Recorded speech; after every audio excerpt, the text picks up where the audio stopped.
آخرت کی فکر کی بات کرتا ہے، مگر اسلام ترک دنیا کی بات نہیں کرتا ہے۔ اسلام کا یہ کانسیپٹ نہیں ہے کہ اللہ کو راضی کرنے کے لیے دنیا کو چھوڑنا پڑے گا، نہیں، یہ اسلام کا کانسیپٹ ہے ہی نہیں۔ قرآن حکیم کا دوسرا پارہ ہوتا ہے، اللہ تعالیٰ حج کے بارے میں بیان کر رہا ہے۔ مکے کے لوگ اسلام کے آنے کے پہلے بھی حج کرتے تھے، اور جب وہ حج کرتے تھے تو وہ مینا میں بیٹھ کر کے اپنے باپ دادا کا ذکر کرتے تھے۔ اللہ نے فرمایا وَإِذَا قَضَيْتُم مَّنَاسِكَكُمْ فَاذْكُرُوا اللَّهَ كَذِكْرِكُمْ آبَاءَكُمْ أَوْ أَشَدَّ ذِكْرًا۔ اے میرے بندو، جب تم حج کے ارکان پورے کر لو تو تم اللہ تبارک و تعالیٰ کا ذکر کرو، مینا میں بیٹھ کر کے اپنے باپ دادا کے قصے کہانی نہ سناؤ، تم اللہ کا ذکر چلتے پھرتے اٹھتے بیٹھتے کرو۔ وَمِنَ النَّاسِ مَن يَقُولُ رَبَّنَا آتِنَا فِي الدُّنْيَا وَمَا لَهُمْ فِي الْآخِرَةِ مِنْ خَلَاقٍ۔ اور اے میرے بندو، جب تم اللہ کی بارگاہ میں جب تم دعا کرنے کے لیے ہاتھ اٹھایا کرو تو صرف اتنی دعا نہ کیا کرو کہ اللہ ہم کو دنیا کی بھلائی عطا فرما دے اور آخرت سے کوئی مطلب نہ رکھنا، ایسا مت کرنا تم۔ وَمِنْهُمْ مَن يَقُولُ رَبَّنَا آتِنَا فِي الدُّنْيَا حَسَنَةً وَفِي الْآخِرَةِ حَسَنَةً وَقِنَا عَذَابَ النَّارِ۔ میرے بندو، تم ان لوگوں میں سے ہو جانا جو دعا کے لیے جب ہاتھ اٹھاتے تو یہ کہتے ہیں کہ اے ہمارے پروردگار، ہم کو دنیا کی بھی بھلائی عطا فرما اور ہمیں آخرت کی بھی بھلائی عطا فرما اور جہنم کی آگ سے ہم کو بچا لے۔ یہ ہے قرآن کی دعا، اور یہ اتنی جامع دعا ہے کہ جب ایک انسان حج کرنے جاتا ہے، عمرہ کرنے جاتا ہے، اللہ کے گھر کا طواف کرتا ہے، تو طواف کے دوران بھی ہم اس دعا کو پڑھتے ہیں۔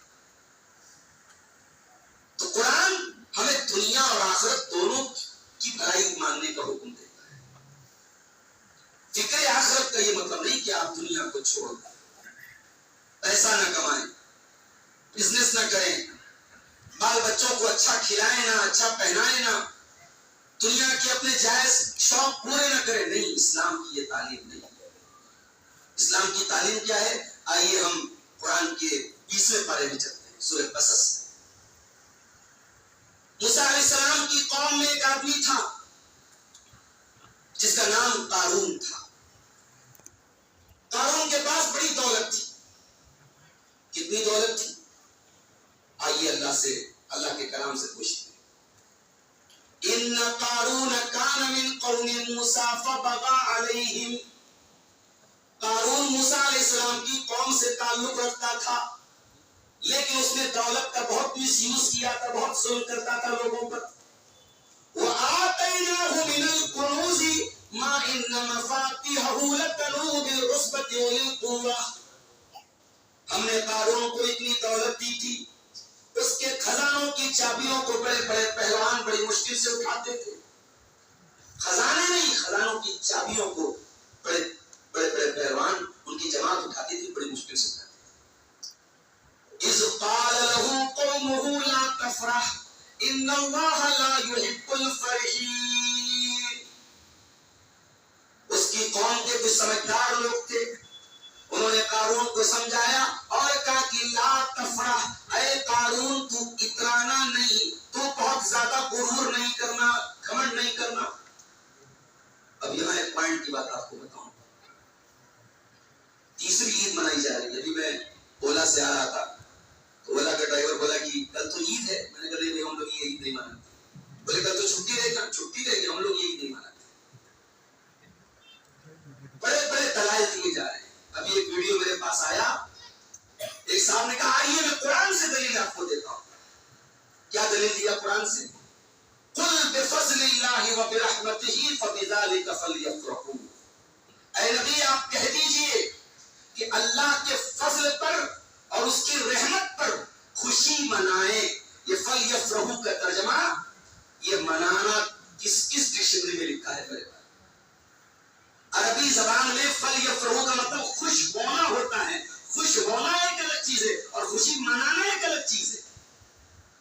اللہ کہہ رہا ہے کہ میری رحمت پر تم خوش ہو جاؤ. میں نے تم کو قرآن دیا، اپنا نبی دیا، اسلام دیا، یہ اللہ کی نعمت تمہیں ملی ہے، اس نعمت پر تم خوش ہو جاؤ، اس نعمت کی قدر کرو. اور ہمارے بھائی کیا ترجمہ کرتے ہیں؟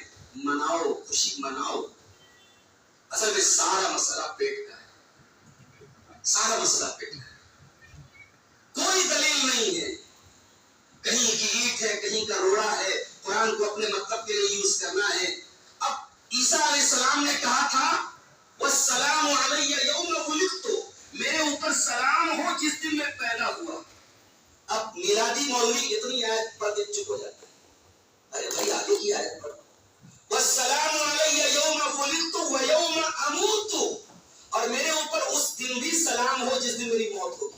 گویا اگر اس آیت سے میلاد منانے کا ثبوت ملتا ہے تو پھر یوم وفات منانے کا ثبوت ملتا ہے.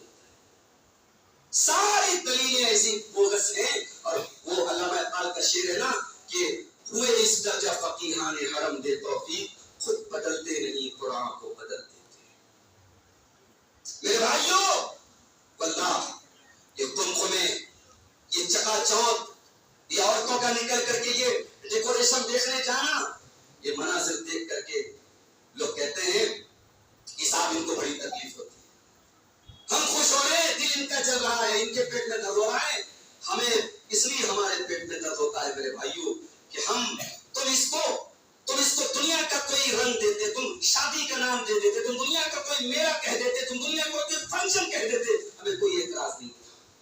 مال تمہارا، پیسہ تمہارا، تم جہاں چاہے اڑاؤ، ہم کیا کر سکتے. افسوس اس بات کا ہے، تکلیف اس بات کی ہے کہ یہ سارا کچھ اس رسول کے نام پر کیا جاتا ہے. اس رسول کی زندگی میں نہ کبھی یہ کمکمے تھے، نہ یہ رنگینیاں تھی، نہ اس نبی نے اپنی زندگی میں کبھی دنیا داری کو آنے دیا ہے.